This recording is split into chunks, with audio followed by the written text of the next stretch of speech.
Welcome to another weekly stock commentaries where I share my personal opinion and insight of what's happening on different stocks under the Philippine stock market.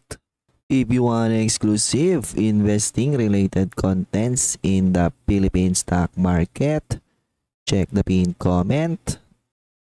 Meron din akong Facebook page, search for the Retail Fund Manager PH. Although hindi ako ganoon ka-active lately sa aking Facebook. Tinatamad ako. Tinatamad ako gumawa ng post. No? And medyo busy din. So, ongoing yung Q1 reporting ng mga companies. May mga nag-report na, may mga nag-press release. And mostly siguro ng mga stock stories ngayon is based on Q1 report. So the first one, SM Investment, dividend hike, 31% increase. Pero di pa rin siya ramdam, no? Kailangan pa niya mag-correct na hindi maganda yung sentiment sa stock market. I think mas magandang favoran yung mga mga namimigay ng mataas na dividend yield. So 17 pesos. Currently trading 606, no? 2.8 wala, no? Di siya attractive for me unless mag-correct siya, sabihin na natin 500 siguro. 17 divided by 500. Ayun, dapat pwede na, no? 3.4%. Na possible mangyari considering SM, or I should say possible mangyari kasi we are in a bad sentiment na market ngayon. So ito yung quick check sa year to date performances ng iba't ibang indices. So as you can see, sobrang lakas sa ibang market. Meanwhile, PSEI is on the red. Nag-report siya kahapon ng below 3% na GDP growth. Mas malala pa pala yun sa sa inaakala ko na below 4%. So talagang BBM, ano bang gagawin natin? So pure gold. So despite mataas yung palitan ng dolyar against PHP, kasi importer to gawa naman niyang SNR, maganda yung takbo niya. So yung selling pressure sa kanya or yung bad sentiment sa kanya nung fourth quarter, ito yun no? Yung sinesell siya rito because of umangat yung dolyar noon. So ngayon na napag-alaman na kaya nilang i-navigate yung ganong klase ng situation, ayan, binabuy up na siya ngayon. And I think still undervalued at current price. Based on my valuation model, stronger than expected bulk sales as Filipino stock up during the recent Middle East crisis. URC is a laggard ngayon. So makikita nyo naman ang dami nang nag-press release, nag-submit ng kanilang quarterly na report.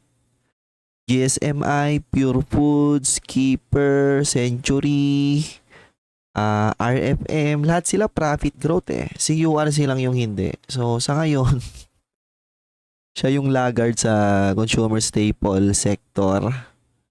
And yung full-blown na epekto ng inflation mararamdaman sa second quarter. Hindi magandang hindi maganda yung wala kang buwelo sa first quarter di ba?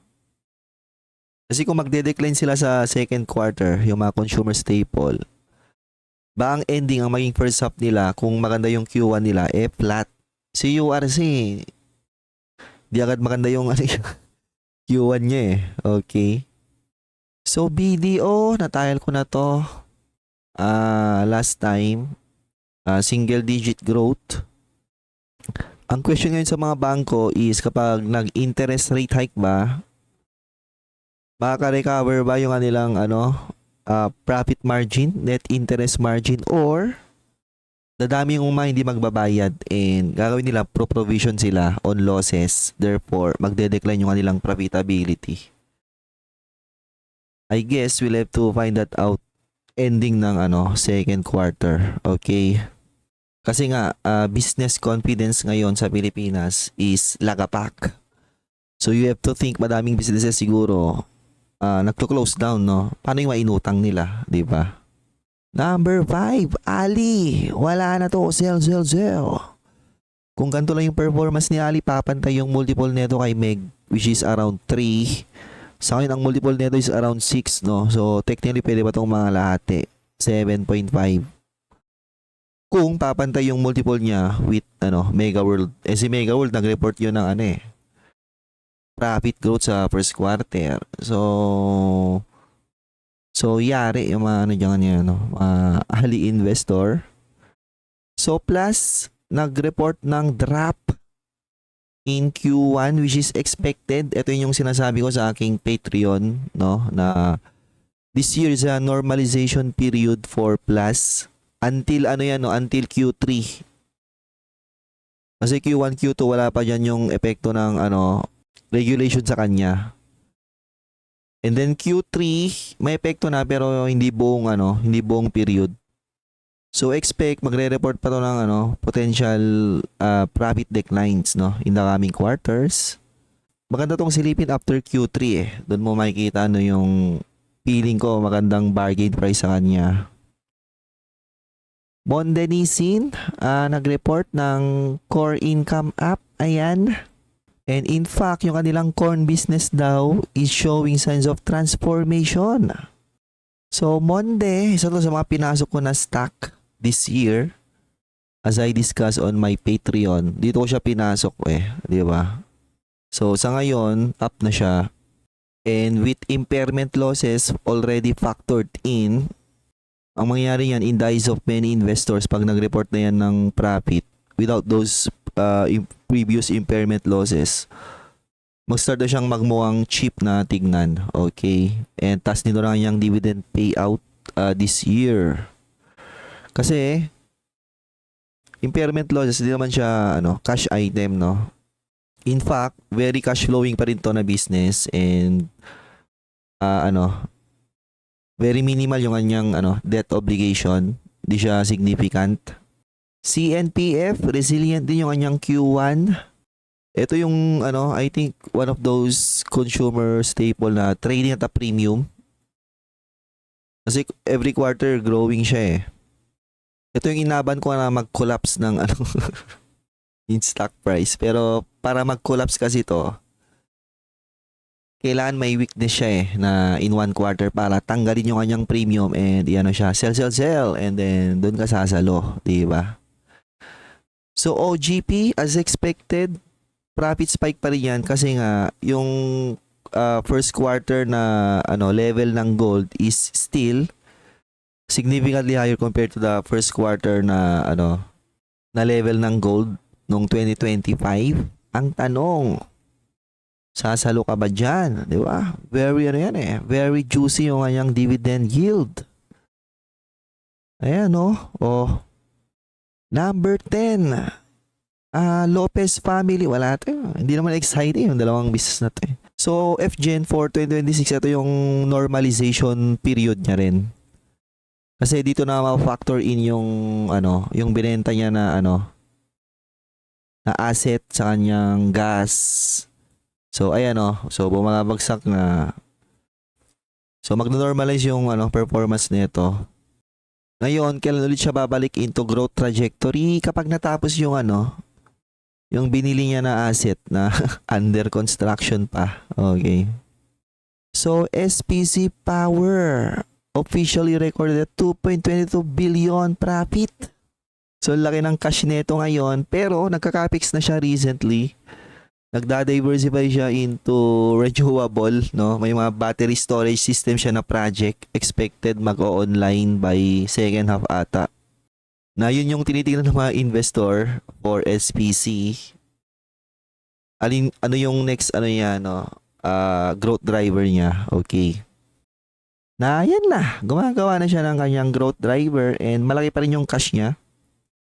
Binabayaran lang nito na dividend for or para ma-maintain yung kanyang 11% na yield is 1.7 ata 1.8.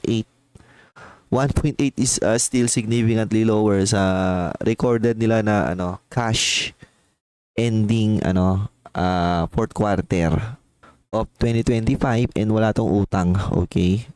So East West Bank, Yuan net income 1.9 billion, a slight rise, no? So even the consumer banking, medyo kasi consumer banking sila yung supposed to be high growth on these kinds of environment. Slight growth. So to? Talagang nape-pressure ngayon yung consumer spending. And maybe walang nagbabayad na ng utang.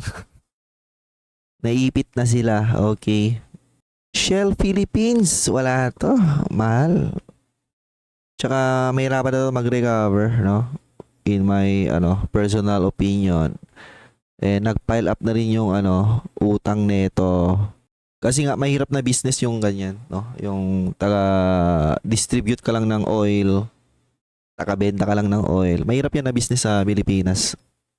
So Petron, I think nag-report na yan ng kanyang Q1 or press release, and di maganda.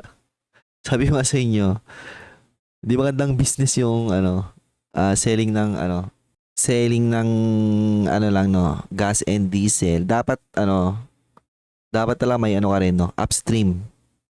Dig ng oil. Ganon.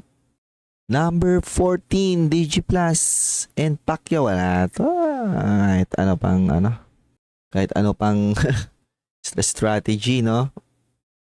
Basta pinasukan ka na ng regulation, medyo mahirapan ka na dyan. Ang problema pa ng mga ganito is kapag may bagong umupong administration, di ba? Kasi pag bagong administration, iba yung take nila sa mga ganitong klase ng business. Maaring higpitan nila yung regulation and mas ma-penalize pa siya, no?